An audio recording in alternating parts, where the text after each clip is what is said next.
Hey, what's up, everybody? It's your man TV1, and this video is an inspired video by Dom2K. Now, this is why we're 12 player drafted before Devin Booker. So if you do enjoy this video, make sure to hit that like button and make sure to subscribe. And guys, I'll see you right in the video. All right, coming in at number 1, we have karl-Anthonytowns. Now, karl-Anthonytowns was taken with the first overall pick to the Minnesota Timberwolves, and his career only played 323 games. He averaged 22 points, 12 rebounds, and 3 assists. And he was a decent player coming out. I won't say decent. He was really good coming out of college. He came out of, I believe, Kentucky with Devin Booker, and they did pretty well together. I can't tell you what his stats line was over there, was his record, but he's a great center. He can stretch the floor for his team. We need him to handle the ball, bring it up court. I believe he could do that if you got to get in the post versus like big guys. He can sometimes score out the post. Sometimes you just get bullied by DeMarcus Cousins, but DeMarcus Cousins ain't here right now. But he's a 2-time All-Star. He made the All-Rookie team in 2015. He made the All-NBA team in 2017 and won Rookie of the Year in 2015, his NBA draft. But I will say he was dignified to be drafted number 1 over Devin Booker. Right, coming in at number 2, we have D'Angelo Russell. Now, D'Angelo Russell, he was drafted to the Los Angeles Lakers, number 2. He ended up getting traded to the Brooklyn Nets, I believe 3 years after he got drafted, or 2 years when Lonzo Ball was taken.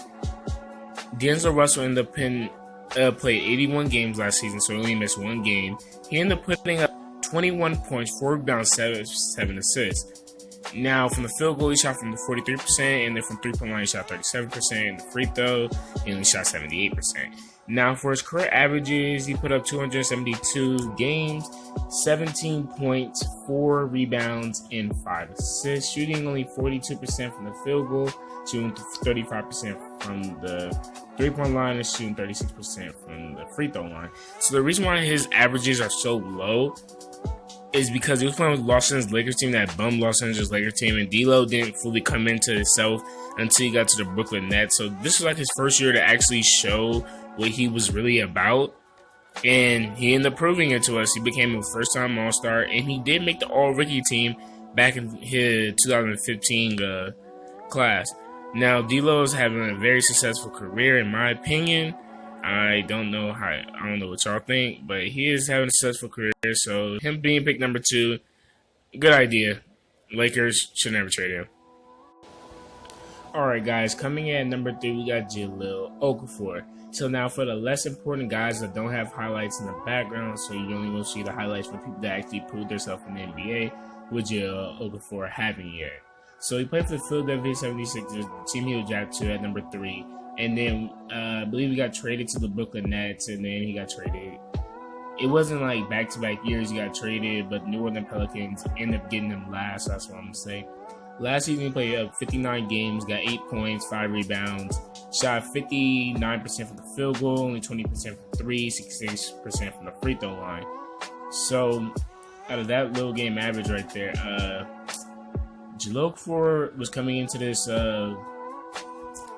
draft of being like a really solid big man, but his game just got outdated. He wasn't able to stretch the floor. He wasn't able to be that modern day center, the player that can be like Anthony Davis.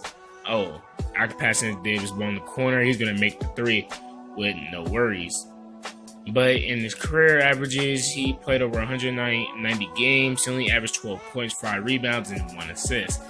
So him only averaging that, it's like, I won't want to call him a bust right now, but those are kind of bust numbers right there. So I'm not going to answer if he's a bust or not, because people might hate me for that.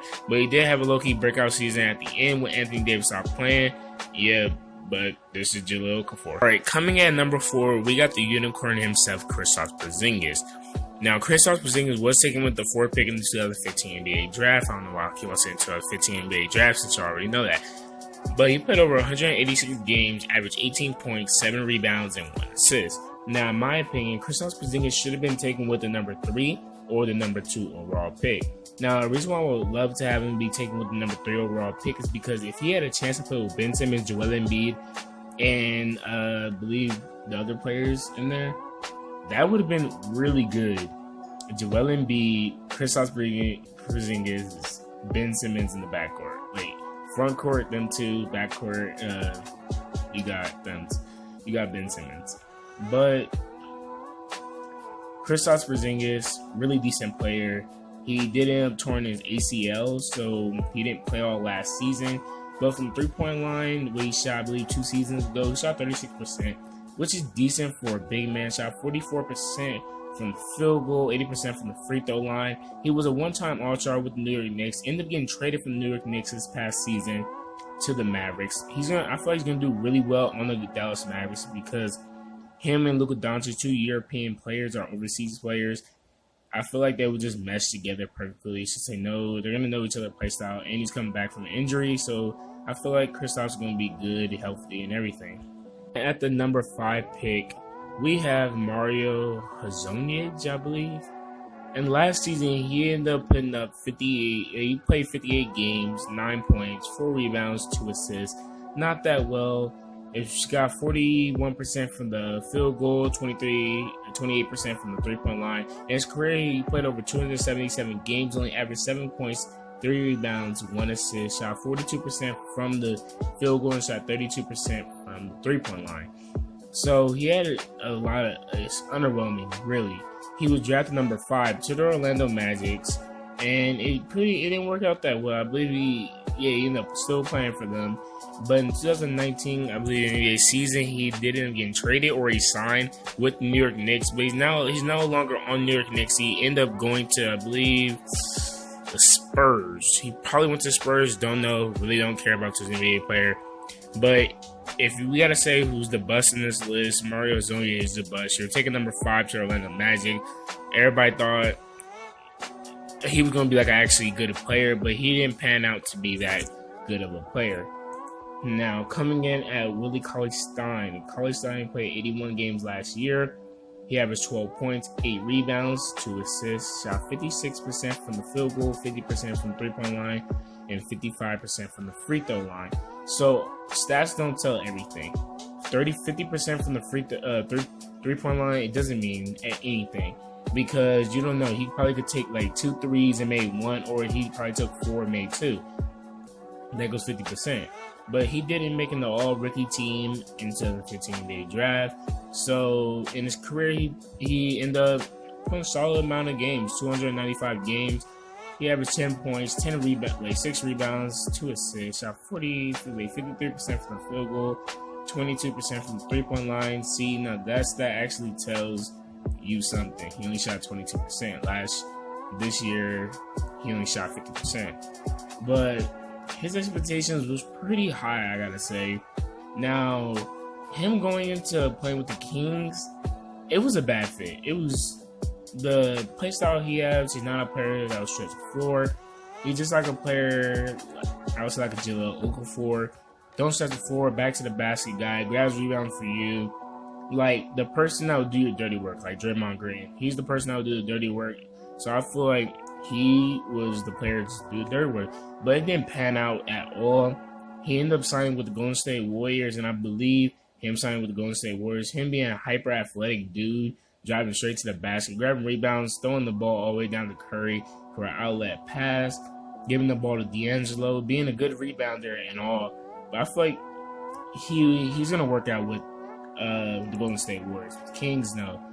Coming into Emmanuel Mudiay. Now, Emmanuel Mudiay, I believe he was taken with the 6th overall pick. No, he was taken with the 7th, and Willie Cauley-Stein was taken with the 6th overall pick. Last year with the New York Knicks, he played 59 games, got 15 points, 3 rebounds, 4 assists, shot 45% from the field goal, 33% from the 3-point line, and 77% from the free throw line. So that's a good small sample size. But of course, you're playing with New York Knicks, your stats are going to get inflated. Like, New York Knicks is not that good, in my opinion. Like, anybody can argue against me with that. New York Knicks not being good. Or they saying they are good.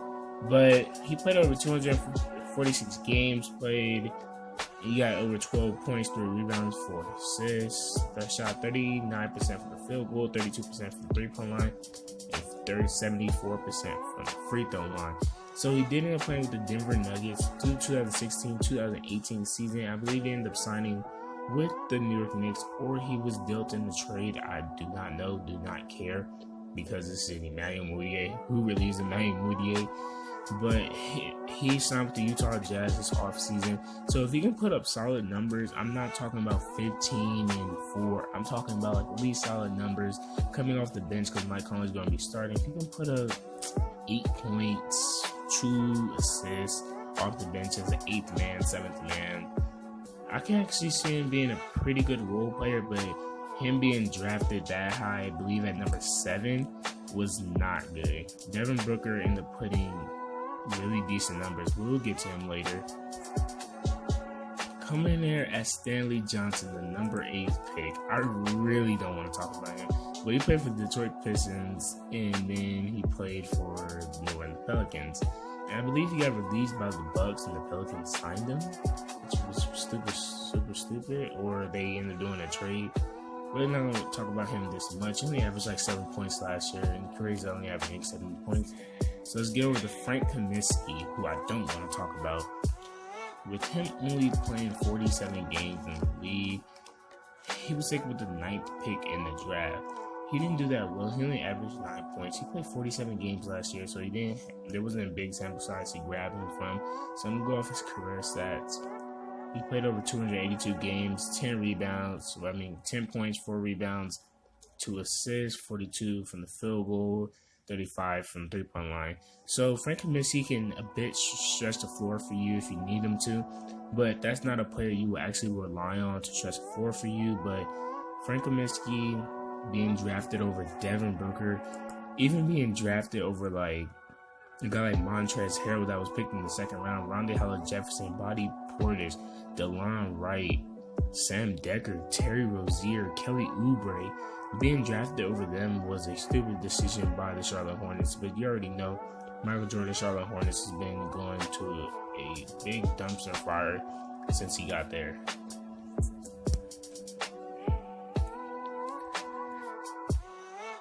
Alright guys, coming in at the 10th pick in the draft, we got Justice Winslow. Now the reason why I actually added him into like the players that I feel like I deserve to have highlights shown on the board, because y'all want to see no Frank Kaminsky, Stanley Johnson highlights. The reason why I'm showing highlights is because this guy got potential. I feel like Justin Winslow can be the next big thing.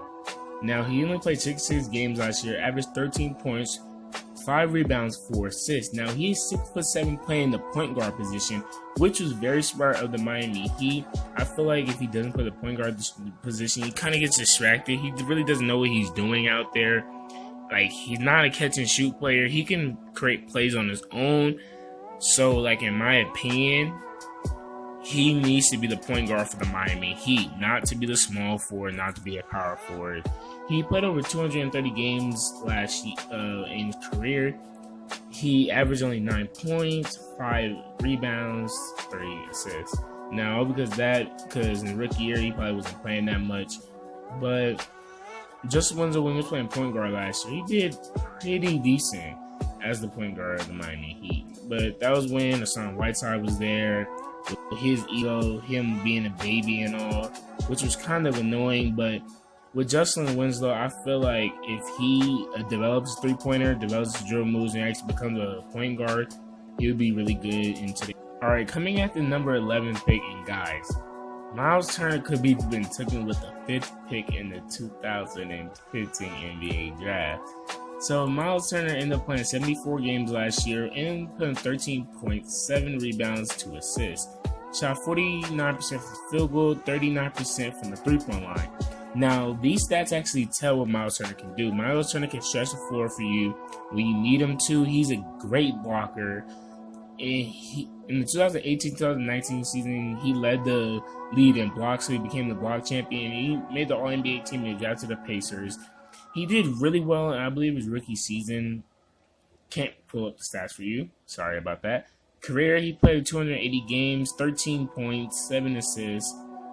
7 rebounds, 1 assist. Sorry, guys, I'm completely cooked right now by making this whole video. But Miles Turner, he should have been taken with the 5th pick in the draft. I know this video might not age well. It's saying why this guy should have been taken with this, but hey, it might age well because Jahlil Okafor, I don't see him becoming better than Miles Turner anytime soon. But with Miles Turner, I believe if he can stretch his game out, I won't say stretch it out even more, but if he can hit his 3-pointers more consistently, that's a deadly player. He already does great with rebounding. He's playing with Malcolm Brogdon now, and he's going to be playing with Victor Oladipo again. Now, Victor Oladipo did get most of the points for the team. That's why his points are so low. All right, coming in our last player at number 13, we're skipping Trey Lyles because you don't really want to hear about Trey Lyles. Now, Devin Booker only played 64 games last year, averaged 27 points, 4 rebounds, 7 assists. Shot 47% from the field goal, shot 33% from the 3-point line, shot 87% from the free throw line. So throughout his career, he put up really good averages.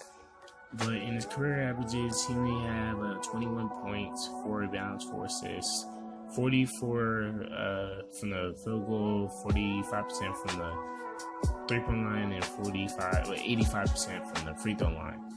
He didn't play 272 games. Now, sorry for the bad quality on these highlight things. My Wi-Fi is just completely scuffed right now. I'm sorry. And just know you're going to have better quality later, okay? So, with Devin Booker, him being taken at 13th pick, this was completely messed up right here.